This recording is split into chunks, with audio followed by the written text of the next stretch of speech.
Top Med Talk. Hello and welcome to Top Med Talk. We are here in Chicago at EBPOM USA 2018, a perioperative practicum.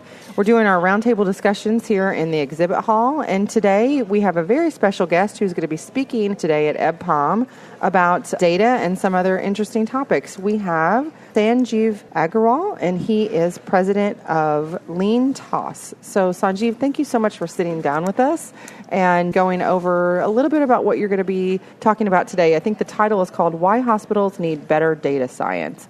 So we're going to dive into that in just a little bit. But can you tell us a little bit about yourself and what your background is? Sure. So I'm a computer scientist by training. That was 1,000 years ago. And since then have been a startup practitioner and entrepreneur in Silicon Valley for the last 20 years. I was Google's first head of product marketing, and then since then have done 4 startups that were either acquired or otherwise exited.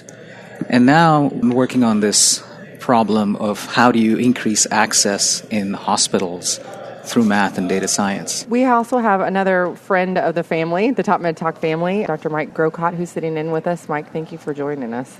Desiree, how are you? Hi, how are you?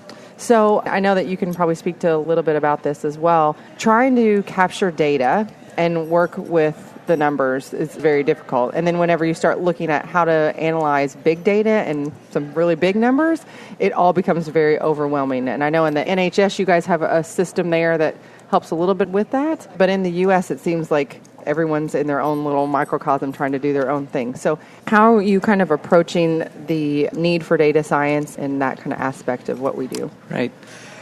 So let me just step back and make a statement, a very broad statement that I'll dig deeper into, which is data is what data does.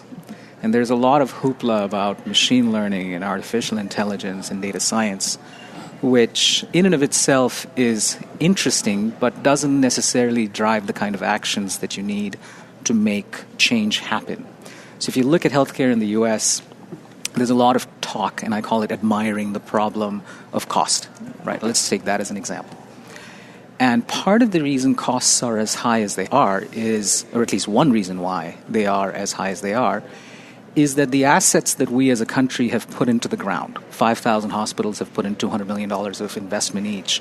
There's $1 trillion of operating rooms, inpatient beds, clinics, infusion chairs, MRI machines. And the way they are scheduled, for example, leaves a lot to be desired because they're scheduled using 20th century logic, which leaves a ton of capacity on the table.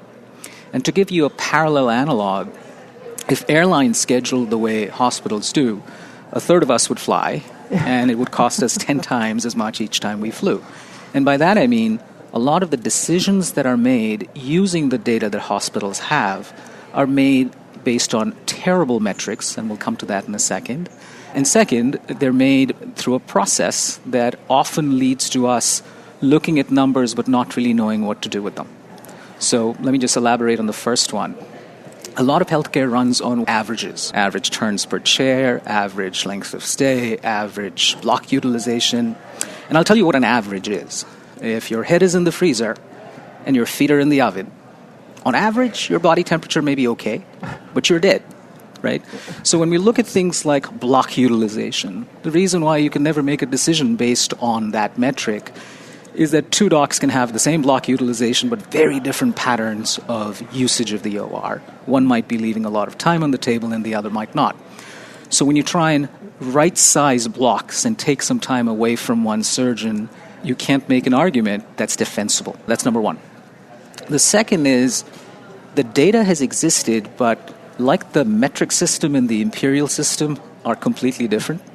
And one was created to build roads and therefore could be based on the size of a horse. And the other was meant to send a man to the moon. And so is based on the wavelength of a cesium atom when it transitions from one energy state to another. We need to be a lot more precise about looking at the patterns of flow, for example, in the OR, the patterns of flow into an infusion center, in order to make much more fine-grained decisions about which patient we should see when, which doc should get how much time in the OR, who should be put into which bed in an inpatient unit. So all of these decisions are really what we need to drive, and not all of them need huge quantities of data. You can take small sample sizes of data and predict how many people are going to come into your ED say, 3 months from now on a Wednesday. You can predict what your case volume is going to be fairly precisely. You can predict what volume of infusion patients and mix of infusion patients you're going to get on most Wednesdays. And then if you use tools like constraint-based optimization, if you use tools like forecasting using much more scientific techniques than averages, you come up with much better answers. So those are some of the things that are possible now with the existence of EHR data. So, Mike, how are you in the UK using big data? I mean, you have the NHA system at NHS, and I know that you do audits and things like that, and trying to figure that process out. How is it working there? In comparison to what we've just been hearing about, I think it's very primitive in large part. So for sure, the aspiration to use these very clever techniques is there, but in general, we're achieving useful clinical improvement, but in a very old-fashioned mode. So, we've moved in the big audits from having an annual report now to having more frequent reports that are sent out. But the notion of real-time predictive analytics is not really hitting the mainstream in terms of being at the bedside. I think everybody's very excited about the prospect, but they're not seeing it as part of their routine practice right now. Yeah. You talked a lot about utilization, like bed utilization and things like that. How do you see the use of big data to drive actual clinical practice and clinical improvement? Just to start out, that's not the focus of what we do, but obviously the more data you have, there are companies like Grail that are trying to solve for cancer and being able to predict who's more likely a carrier of a certain disease.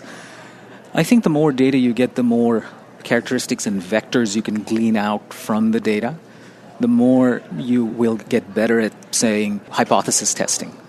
Who has breast cancer, who doesn't? Who has tuberculosis, who doesn't? Being able to be more prescriptive and being able to prevent disease. Obviously with gene therapies and everything we're talking about. So when we talk about big data, it's such a big field, or when we talk about data science from a clinical perspective, obviously the ideal thing would be as soon as my child is born, I know exactly what they are likely to be susceptible to and take action to prevent that. I think areas like arthritis, areas like cancer, areas like back pain, there is a lot of data that I know a lot of work is being done on. I'm certainly not the expert on it, where being able to prevent a lot of this disease, or at least find ways to forecast it and take corrective action before the fact, can at least avoid the cost and, of course, a lot of patient pain. So some of those things come top of mind. I'm really interested to hear about the approach. Can you give us some concrete examples of things that you're doing at the moment? Absolutely. So let me give you 3. One is for infusion chairs. So you may know this, but when you walk in for chemotherapy, you usually schedule your appointment ahead of time. And depending on what kind of cancer you have a certain length of infusion treatment, 1 hour, 2 hour, 3 hour, etc. One of the things we do is we can look at historical volumes and mixes of patients that walk into an infusion center by day of week and predict what each day of the week is going to look like in the future. It's almost like saying, what is traffic on the highway going to look like next Monday between 8 and 9? And because these are scheduled appointments, it's like playing a very complicated game of Tetris, because when an infusion patient walks in, you have to have labs done, you need to have the oncologist visit, you need to have the pharmacy open to mix the cocktail of drugs, and then the patient gets seated. Now, here's the math problem. If 70 unique patients walk into an infusion center, the theoretical way or order in which you could receive them over the course of the day is 70 factorial. That number is 10 to the 100. And if you're not careful, and no infusion center we've ever worked with is careful because you can't be, you will pick one of those 10 to the 100 patterns that invariably leads to a utilization pattern that's very peaky, meaning between 7 a.m. and 10 a.m. there isn't much traffic in the infusion center. Between 10 and 2 people are waiting for hours, and between 2 and 5 there's not much traffic. So it's like the highway traffic problem. Now, if you rearrange the deck of appointments through constraint-based optimization, right, where the right 1 hour appointments start at the right slot, the right 2 hour appointments start at the right slot, the right 3 hour appointments start at the right slot, with some degree of variability, because nothing in this is purely deterministic. There is a fair amount of stochasticity. But if you rearrange the deck of cards, you can actually plan for the triangle looking like a trapezoid, meaning the same number of patient hours in the day that were in the triangle, the peak can be lowered a lot. What does that mean? In highly peaky systems are mathematically unstable. What that means is during rush hour on a highway, the metrics don't go down linearly. They go down exponentially. What that means is a 10-hour ride takes 40 minutes. A fender bender that would take 10 minutes to clear at midnight takes 2 hours to clear and delays 2,000 people, right? When at midnight, if any of these things happen, because there are extra lanes on the highway, the rest of the traffic can go into those lanes. When you lower the peakiness of the utilization of an infusion center, the same magic happens, because the further away from the peak you get, you have enough excess capacity to absorb the inevitable fender benders that happen during the day. Patient has a bad reaction to the drugs, doctor runs late, patient runs late, nurses are not available. Doing that can both lower patient wait times a lot, and it can also increase the number of patients you see during the same day. So this is almost like saying, imagine if you're highway and if you're in Chicago, you could have more people on the highway and each of them could go faster, which seems to be antithetical. Yeah. But that's what's happening in infusion centers. We work with 110 infusion centers, 20 of the top 40 in the country, all of whom are seeing higher volumes of patients every day, and their patients are waiting less during the peak hours. And this is a real-time, continuously learning approach, or you do it every so often? And It's a real-time learning approach which gives daily signals to the infusion center and says, today you should expect a day that looks like this. If you have add-ons or no-shows, or if you have add-ons, here's where you should direct them because this looks like empty spots during the day. So it's really like Waze. You know, if you use Waze for Google Maps, that helps you redirect traffic almost in real time. But the cornerstone of this application is a template for seeing patients that gets baked back into your EHR and helps schedulers say, if someone calls for a 3-hour appointment, where should I steer them to? That's the fundamental foundation of this. And then managing the daily ebbs and flows of reality happens through the real-time tools. So that's one example. Happy to tell you a couple more if they're interesting. Yeah. But you still have schedulers. You don't directly link to the patient. The sort of notion of a patient has an app and just says, I'd like an appointment. So you still have the human interaction. You could, and if patients and doctors' written orders were exactly precise.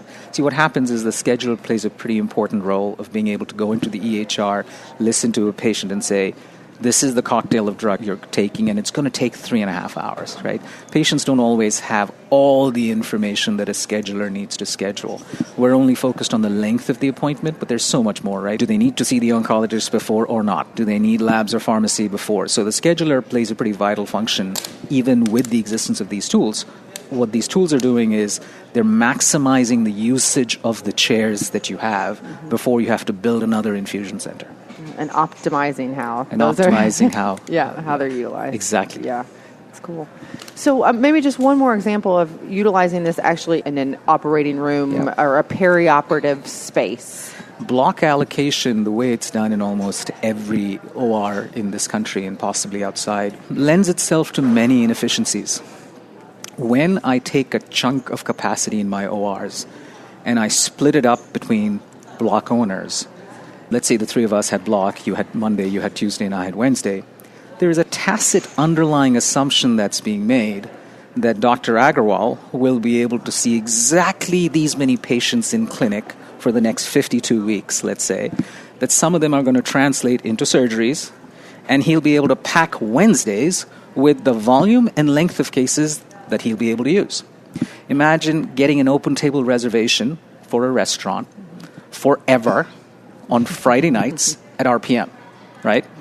And you look at that and you say, that's pretty expensive real estate. Are you sure you'll be able to come to dinner every Friday at 7 o'clock? That's really what reserving capacity is.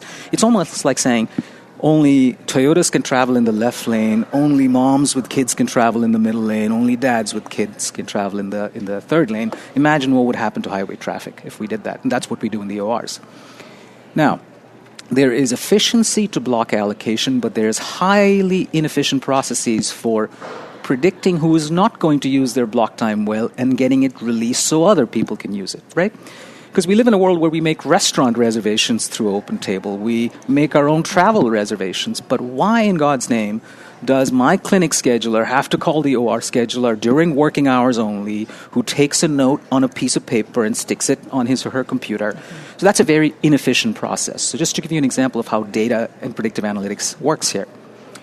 If you look at the lead times or the booking patterns of every surgeon that uses the OR, you have a graph. You have a distribution that says Dr. Agrawal tends to book 60% of his cases more than 20 days in advance, right?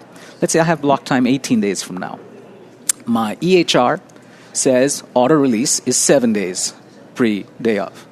What does that even mean? That's taking a blunt instrument, like a cricket bat or a baseball bat, to something that needs a much finer grained analysis. So surgeon by surgeon or block owner by block owner, we can predict what the likelihood is looking forward of someone actually using their time well. Now imagine if we could send them a little dentist reminder, I call it, saying, hey, Dr. Agrawal, you have time 18 days from now. You tend to book most of your cases 20 days in advance. Consider releasing this time, or are you really going to use it? If you're going to use it, put a case on the grid. Yeah. And let's say I ignore that. Do you know who I am? I'm the big and important Dr. Agrawal. I'm not going to release this time. Now you have real solid evidence to sit down with me 6 weeks from now and say, look, I keep sending you these release reminders. You keep ignoring them, right? And 8 times out of 10, your block goes completely underutilized. The OR has to do all kinds of gymnastics to fill it up. I'm giving you a very micro example, right? So there are many, many such examples where every block is sacred, and just top level, 6 weeks a year, no block owner will be able to use their time well. Everyone takes vacation for 2 weeks. Everyone has a clinic conflict. Everyone has a conference conflict. And when that happens, today we live in a world where we just sit tight and say, over my dead body will I give up my block, right? Because that's pure revenue for me. If we could live in a system, and 500 ORs in this country are now living in this system, where we could release some of that time way in advance, weeks, months in advance, because today we know our Thanksgiving vacation plans, our Christmas vacation plans, et cetera, and make that readily available to other people and create an open table for open time, right? So that's just one example. I won't belabor you with the others, but there are 4 others. One, how do you allocate block capacity well through far better predictive analytics? Mm-hmm. How do you right-size blocks without using block utilization as a metric? How do you get surgeons and block owners engaged in their performance metrics so they care and believe? Case length accuracy, which is, it's a thing, because if you can get tighter in estimating how long a case is going to take, your day of gets a lot more predictable. So these are the many, many ways in which big data or just data can be applied to make decisions that add value.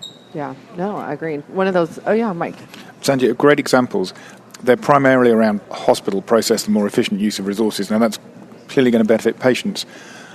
But the inputs were largely process inputs. Are you at a stage where you can use clinical inputs, sort of predicted morbidity, for example? Fabulous question. So you're right. The inputs are mostly timestamps of historical usage of the OR, for example, and how blocks are used.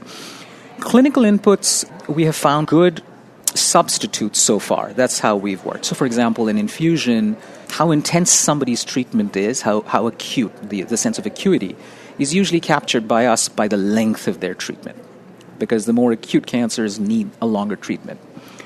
For the OR, the one thing we try and avoid doing is telling surgeons how to do a case, right? Because how many cases have I done? 0, right? But I've done a lot of math. I've done a lot of software. So what we're good at is taking timestamps and predicting things. We found that everyone thinks that if you have all the parameters about the patient and all the clinical inputs, you will drive better operational decisions.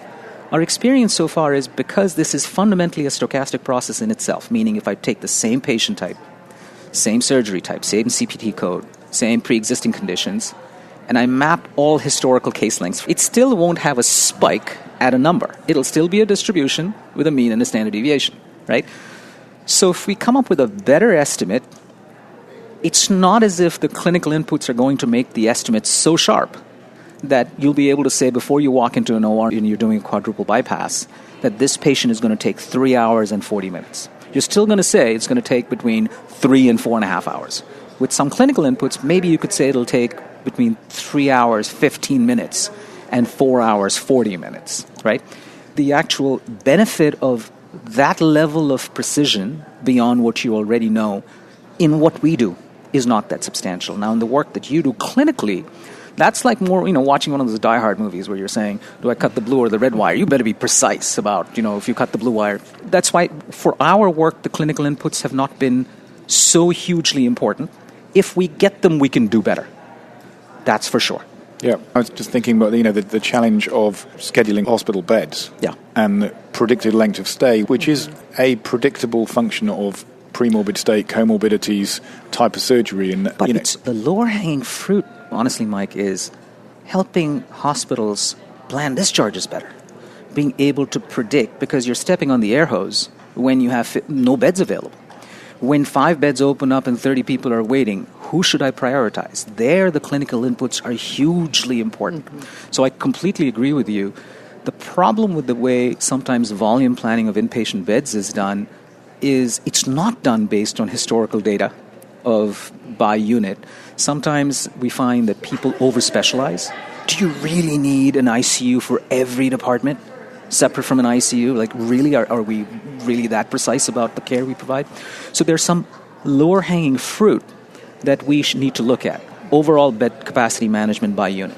The more pooled you make your resources, the more aggregated you make your resources, the more choices you give yourself. The more specialized you get, now suddenly you run out of beds everywhere all the time.